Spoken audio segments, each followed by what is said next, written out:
Class ही तो है। ठीक है, क्या किया था लास्ट क्लास में, अगर याद दिला दो जल्दी से। हमने डिफरेंट फॉर्म्स ऑफ प्लेन खत्म कर लिया था। लास्ट क्लास में यही हुआ था अपने पास। इंटरसेक्ट फॉर्म किया। सबसे पहले था standard form r vector dot n cap is equals to d। उसका हमने वेक्टर फॉर्म में लिखा था r vector dot n cap equals to d। Cartesian form में वही बन गया था ax plus by plus cz plus d equals to 0। एक बार इसको रिकैप करेंगे क्योंकि कल की क्लास निकल गई थी ऐसे। ax plus by plus cz plus d equals to 0। इसमें मैंने क्या बताया था, कौन सी चीज क्या होती है, n कैप क्या होता है, दैट इज वेक्टर पर करा लो बेइज्जती मेरी। हाँ n कैप होता है यूनिट वेक्टर, देख के नहीं बोलना, unit vector perpendicular to the plane, और d होता है distance of the plane from origin. abc हो गया direction ratio of the unit vector perpendicular और नॉर्मल टू द प्लेन, और d हो गया distance of the plane from origin. और इसको हम लोग बोलते हैं, ये दोनों को बोलते हैं स्टैंडर्ड फॉर्म। स्टैंडर्ड फॉर्म में पहला वाला जो है वो उस प्लेन का वेक्टर फॉर्म है, और नेक्स्ट वाला जो है वो कार्टेशियन फॉर्म है। एक चीज में मैंने और एम्फासिस दिया था कि हाउ टू कन्वर्ट इट। जैसे मान लो r vector dot 2i plus 3j plus 5k, ऐसे कुछ भी ले ले रहा हूँ, इक्वल्स टू 7। मुझे इसको वेक्टर फॉर्म से कार्टेशियन फॉर्म में ले जाना है। क्या करूंगा, r मतलब xi plus yj plus zk, any arbitrary point, तो 2x plus 3y plus 5z is equals to 7, या फिर 2x plus 3y plus 5z minus 7 equals to 0। तो ये होता है हम लोग का स्टैंडर्ड फॉर्म। स्टैंडर्ड फॉर्म के बाद यूनिट वेक्टर भी निकालना था इसका। यूनिट वेक्टर पहले निकाला करते थे, जब हमारे पास में ऑलरेडी प्लेन की इक्वेशन है तो कुछ निकालने की जरूरत नहीं है, वही प्लेन की इक्वेशन को लेके चलेंगे। सेकंड वाले फॉर्म में मैंने ये बोला था कि equation of the plane passing through a given point and perpendicular to a given vector. इसका क्या मतलब हुआ कि तुम्हारे पास में एक पॉइंट होगा जिसके थ्रू प्लेन पास कर रहा है, और एक वेक्टर होगा जिसके साथ में प्लेन परपेंडिकुलर है। A वेक्टर हो गया position vector of that point through which the plane is passing, और n वेक्टर हो गया वो vector which is perpendicular to the plane.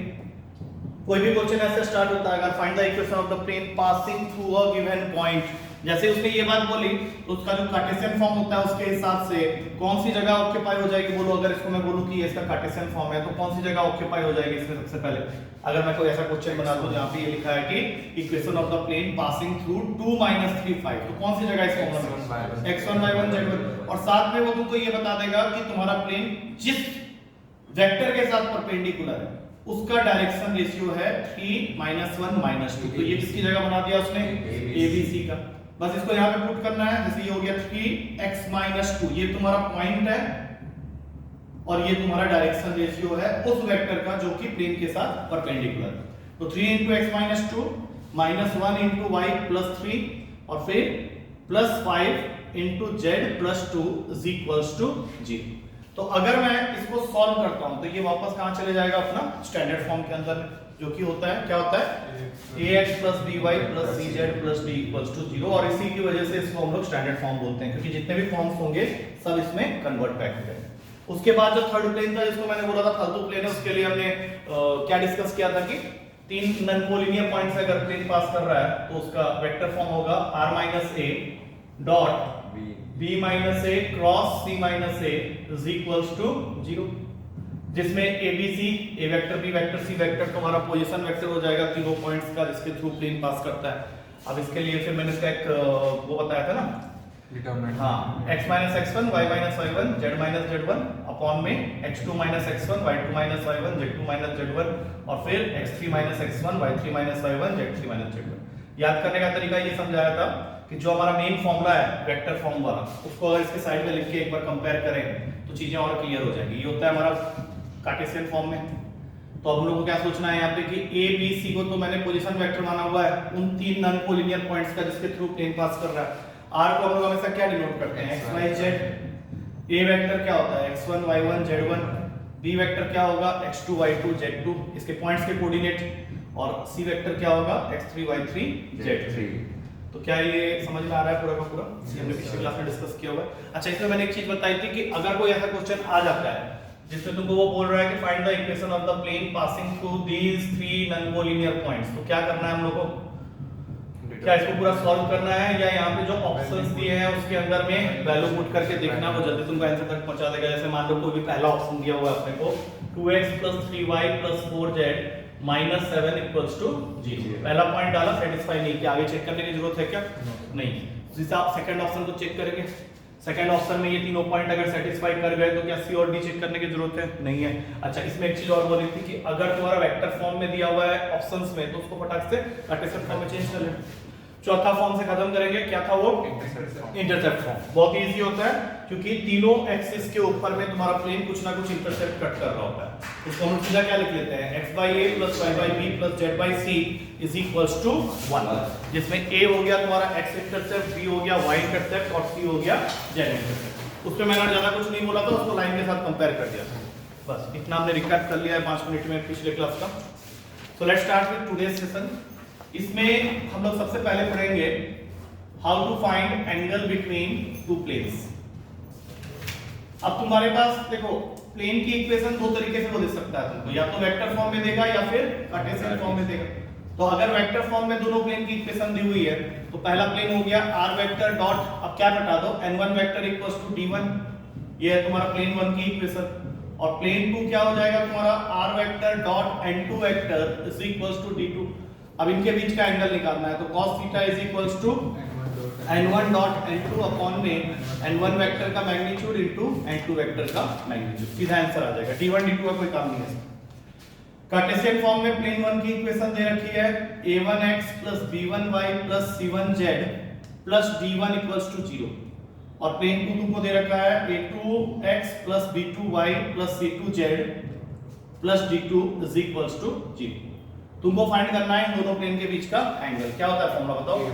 कई बार हम लोग यूज कर चुके हैं ये formula. cos theta = a1a2 + b1b2 + c1c2 whole upon में होल अंडर रूट में a1 square + b1 square + c1 square multiplied with whole under root में a2 square + b2 square + c2 square.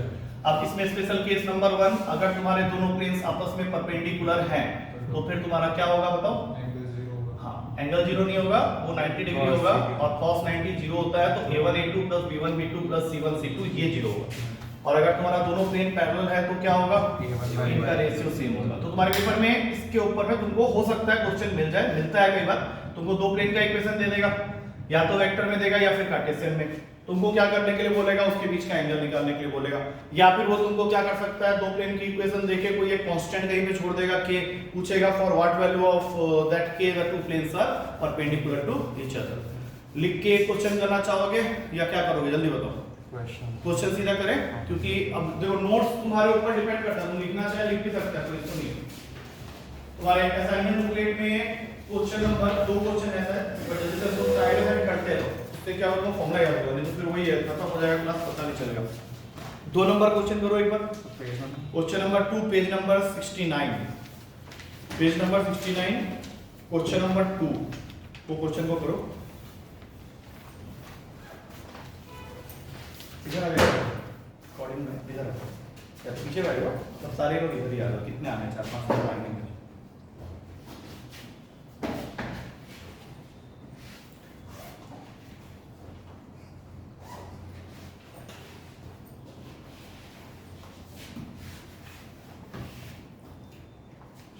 To हो जाएगा तो फिर 10 करना, 2 and 10,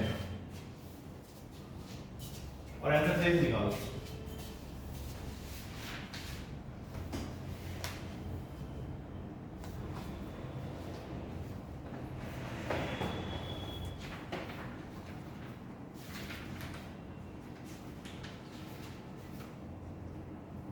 सेकंड का D, second 5/3 5/3 D है, 5/3 है, हाँ। और 10 नंबर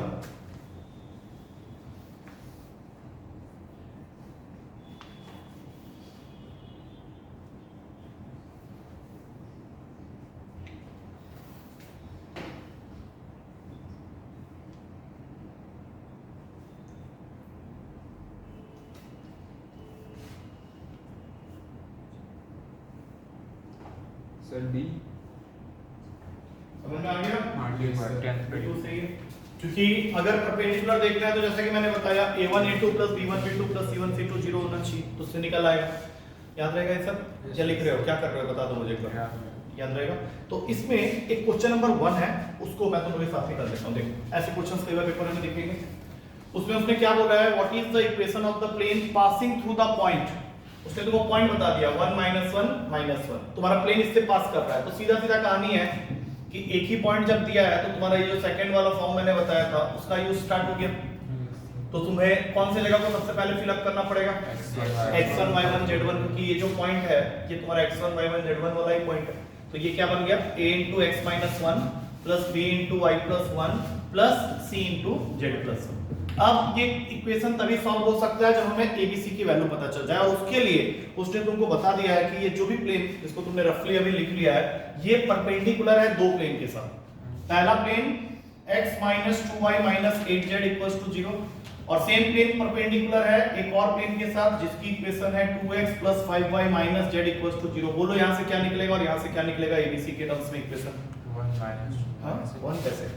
ये प्लेन इसके साथ परपेंडिकुलर है ना, तो ये बनेगा a - 2b, आ रहा समझ में, -8c किसके इक्वल होना चाहिए, 0 के। 0 और दूसरे वाले से क्या बना, 2a + 5b - c = 0। तो अब बताओ दो इक्वेशन से abc कैसे निकालते हैं, है आइडिया? बड़े तो होना चाहिए। देखो इसके लिए क्रॉस मल्टीप्लिकेशन मेथड होता है, पहले लिखो a फिर लिखो -b फिर लिखो c। अब जब a निकाल रहे हो तो a के कोएफिशिएंट को ऐसे छुपा लो, -2 × -1 कितना हुआ 2, बीच में माइनस, और फिर -8 × 5 मतलब -40, बीच में माइनस है तो बन जाएगा +40 इज इक्वल टू, अब -3 निकालो, बोलो तुम लोग बताओ क्या आएगा, ये छुपा दिया मैंने -1 -1 + 16 +16 -1 +16, और फिर c की वैल्यू निकालो, इसको छुपा दो 5 + 4। तो ये जो भी वैल्यू तुम्हारा आया तुम स्ट्रेट अवे इक्वेट कर दो। a की वैल्यू हो गई 42, b की वैल्यू हो जाएगी -15 और c हो जाएगा 9। हां या ना में जवाब, क्योंकि b के ऊपर एक माइनस का साइन भी है, क्योंकि ये वैल्यूज एज इट इज यहां पे आ जाएंगे। मतलब इक्वेशन क्या बन गया, 42 times of x - 1 -15 times of y + 1 और फिर 9 टाइम्स ऑफ z + 1। अब तुम बोले सर इतना लंबा हो गया, लंबा नहीं हुआ है, तो अगर ध्यान से देखो तो तुमको ऑप्शन में आंसर दिख जाएगा। इसका डी ऑप्शन को जरा वेरीफाई करना, क्योंकि डी ऑप्शन में लिखा हुआ है 14x - 5y + 3z, 14x - 5y + 3z = 16। तो मैंने ये कैसे कंक्लूजन निकाला कि यही ऑप्शन होगा, क्योंकि 3 के टेबल में 14 5 3। अच्छा ये हो गया इसका डिटेल्ड मेथड, जिसमें कम से कम 2 मिनट तुमको पेपर में 3 मिनट भी लग सकता है, क्योंकि वो तो मैं कर रहा हूं ना जल्दी जल्दी। अगर इस क्वेश्चन को और जल्दी करना चाहते हो तो इसका एक सेकंड अप्रोच होगा। सेकंड अप्रोच क्या है, जितने भी चारों ऑप्शंस हैं उसके अंदर में ये पॉइंट्स पहले पुट कर लो जिसके थ्रू वो पास कर रहा है। तो उसमें क्या होगा, 2 सेटिस्फाई हो रहे होंगे, 2 नहीं हो रहे होंगे। अब तुम खुद ही चेक करके देख लो, देखोगे अगर तो B और D सेटिस्फाई कर रहा होगा, A और C नहीं कर रहा होगा, तो A और C वैसे ही कट हो गया। अब B और D में से कौन सा आंसर सही है ये जानने के लिए जो B ऑप्शन है उसकी परपेंडिकुलरिटी जरा चेक करो पहले वाले प्लेन के साथ में। B ऑप्शन में तुम्हारा प्लेन का इक्वेशन दिया हुआ है 2x + 5y - 3z। क्या ये प्लेन इसके साथ परपेंडिकुलर है, चेक कर। 2 - 10 + 24, 0 तो आएगा नहीं, तो सीधा B ऑप्शन को छोड़ दो और D को कर दो। आया समझ में ये चीज? ठीक। तो एंगल बिटवीन टू प्लेन्स के बीच में इस लेवल पे क्वेश्चन तुम्हारे आते हैं। अब चलेंगे अगले कांसेप्ट के अंदर। इसमें एंगल तो निकालने हैं, इसमें एंगल का लेकिन बात तो हुआ ना परपेंडिकुलर, जहां पे तुमने डिस्कस की, तो वहां पे a1 a2 + b1 b2 + c1 c2 use तो हो रहा है ना, उसका एप्लीकेशन में गया वो। अच्छा उसके बाद जो है that is angle between two planes के बाद हो जाता है। तो ऐसे फॉर्मूला जो हमने स्ट्रेट लाइन में पढ़े थे, first one is perpendicular distance of a point, या जिसको हम लोग बोल सकते हैं shortest distance of a point from a plane. और ये फॉर्मूला बिल्कुल सेम रहेगा as compare to shortest distance of a point from a line से। याद है वो फॉर्मूला? Yes sir. अगर मान लो कोई पॉइंट है उसका परपेंडिकुलर दूरी या शॉर्टेस्ट दूरी एक लाइन से नाप रहे हो 2D में, तो 2D में क्या फॉर्मूला होता था, जैसे P है x1 y1 और लाइन की इक्वेशन है ax + by + c = 0। तो ये परपेंडिकुलर डिस्टेंस निकालने का क्या फॉर्मूला होता है, ax1 + by1 + c पूरे का मॉडुलस अपॉन में √का a² + b²। अब सोचो कि यही सेम चीज हम लोग प्लेन के रेस्पेक्ट में देखेंगे, तो सबसे पहला चेंज तो यहाँ पे आएगा कि पॉइंट के 3 कोऑर्डिनेट्स आ गए x y z। Plane plane की इक्वेशन तुम लोगों को पता है ax plus by plus cz plus d is equals to 0। ये दूरी तुमको नापनी है, बोलो formula. ax1 plus b1 d का फॉर्मूला हो गया ax1 plus by1 plus cz1 plus d modulus में अपॉन में अंडर रूट का a square plus b square plus c square. और इसी से जैसा एक और फॉर्मूला जो भी तुमने वहां पे पढ़ा था, that is distance between two parallel planes. Distance between two parallel planes, जैसे distance between two parallel lines होता है, याद है वो फॉर्मूला? उसमें सबसे पहला काम क्या करते हैं हम लोग, अपना लाइन की इक्वेशन में a b की वैल्यू को सेम करते हैं। मान लो नहीं भी सेम है तो उसका मल्टीपल होगा, तो ax plus by plus c1 equals to 0 और दूसरा हो गया ax plus by plus c2 equals to 0। अब इनके बीच का डिस्टेंस बोलो क्या होता था? c1 minus c2 का मॉडुलस अपॉन में अंडर रूट का a square plus b square. इसमें सिर्फ एक चीज देखना होता है कि a b अलग-अलग होगा, मतलब मल्टीपल होगा, तो हायर मल्टीपल को छोटा बना देंगे, सेम कर लेंगे। तो यही सेम चीज यहां पे लाओ, ये रहा तुम्हारा एक प्लेन जो दूसरे प्लेन के साथ पैरेलल है, इसकी इक्वेशन में भी सेम चीज होने वाली है ax plus by plus cz plus d1 equals to 0। और अगर इसका abc सेम नहीं है तो उसको डिवाइड करके बना लेंगे same, plus d2 equals to 0। अब बताओ इनके बीच का डिस्टेंस का फॉर्मूला d1 minus d2 पूरे का मॉडुलस अपॉन में अंडर रूट का a square plus b square plus c square. इस पे भी डायरेक्ट क्वेश्चन देखे गए हैं पेपर के अंदर में, तो ऐसा करो दो फॉर्मूलास लिख चुके हो, उनसे रिलेटेड दो क्वेश्चन कर लो। एक है 30 नंबर क्वेश्चन, एक है 44 नंबर क्वेश्चन। 30 एंड 44 दोनों कर सकते हो, 30 30 और 44।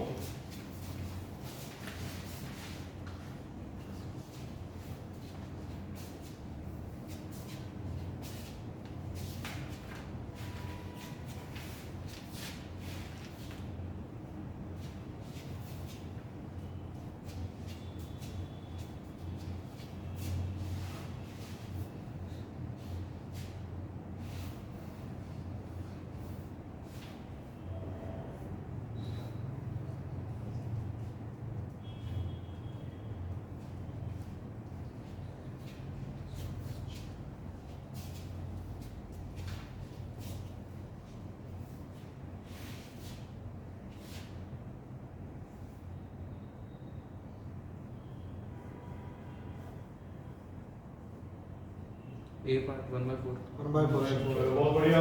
नेक्स्ट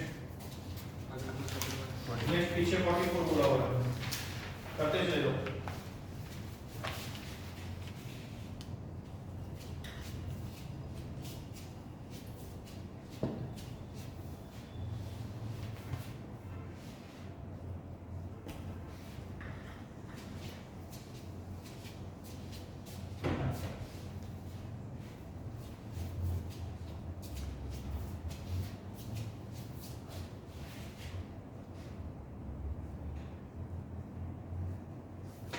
b part कौन सा? b B. सर। ठीक है, डाउट है क्या किसी को? ओरिजिन से नापने का मतलब है 0 0 0 से नापोगे। प्लेन की इक्वेशन तुम्हारे सामने है, फॉर्मूला तुम्हारे सामने है, ये रहा, निकाल सकते हैं वहां से। उसके बाद इसके अंदर में चार चीजें अभी बाकी है, तब तक ये लाइन एंड प्लेन कांसेप्ट खत्म हो गया। अच्छा, अब यहां से हम लोग लाइन और प्लेन को रिलेट करेंगे। सबसे पहला फॉर्मूला होता है angle between line and plane. एक लाइन की इक्वेशन दी होगी, एक प्लेन की इक्वेशन दी होगी, वेक्टर फॉर्म में दिया हो सकता है, कार्टेशियन फॉर्म में दिया हो सकता है, तुमको एंगल निकालने का फॉर्मूला पता होना चाहिए। तो वेक्टर फॉर्म में लाइन की इक्वेशन याद दिलाओ जरा जल्दी से एक बार, क्या था, क्या भूल गए? वेक्टर फॉर्म हाँ, a plus lambda r vector is equals to a vector plus lambda times of b vector. और प्लेन का क्या होता है? r वेक्टर डॉट यहाँ पे n वेक्टर ही बना लो इज इक्वल्स टू d। यहाँ पे जब एंगल निकालोगे तो sin थीटा है, sin theta is equals to b vector dot n vector upon में b वेक्टर का मैग्नीट्यूड इनटू n वेक्टर का मैग्नीट्यूड। कार्टेशियन में लाइन की इक्वेशन याद दिलाओ जरा। हां बेइज्जती कराता है। x minus x1 upon a is equals to y minus y1 upon b is equals to z minus z1 upon c। और प्लेन ax plus by ये तो अभी पढ़ रहे हैं plus cz plus d equals to 0। Guess करो इसका formula क्या होगा एंगल निकालने का? sin थीटा तो यहां पे भी आना है, गेस कर लो कैसे बन सकता है, इससे गेस करो ना। b डॉट n किए थे तो b वेक्टर में, ये b वेक्टर में क्या क्या होता है? abc। और a वेक्टर में, n वेक्टर में ये वाला abc, इसका मतलब यहाँ पे क्या आएगा? aa plus bp plus cc और होल अपॉन में हो जाएगा कैपिटल में a square plus b square plus c square का अंडर रूट मल्टीप्लाइड छोटा a square plus b square plus c square का अंडर रूट। अब इसके ऊपर में एक क्वेश्चन है, फॉर्मूला लिख लेना तुम लोग, गड़बड़ कर रहा है। क्वेश्चन ये वाला कर लो, 40 नंबर क्वेश्चन करना। ये लिखने के बाद 40 नंबर क्वेश्चन, उसमें तुम्हारा लाइन और प्लेन का इक्वेशन दिया हुआ है कार्टेशियन फॉर्म में, लेकिन स्टैंडर्ड फॉर्म में लाइन के इक्वेशन नहीं है। दैट आई वांट टू सी कि तुमको याद भी है कि नहीं मैंने जो बताया था कैसे चेंज करते हैं।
कन्वर्ट कर पाए तुम लोग? पहले तो बताओ, क्योंकि इसमें ना इतना कैलकुलेशन की जरूरत नहीं है। इसको पहले चेंज करके बताना जरा कार्टेशियन फॉर्म में। x minus 0 हाँ, upon इसको हम लोग किस फॉर्म में कन्वर्ट करना है? ये वाले फॉर्म में, जबकि ये है नहीं। तो x minus 0 upon 1/6, y minus 0 upon 1/4, z minus 0 upon 1/3।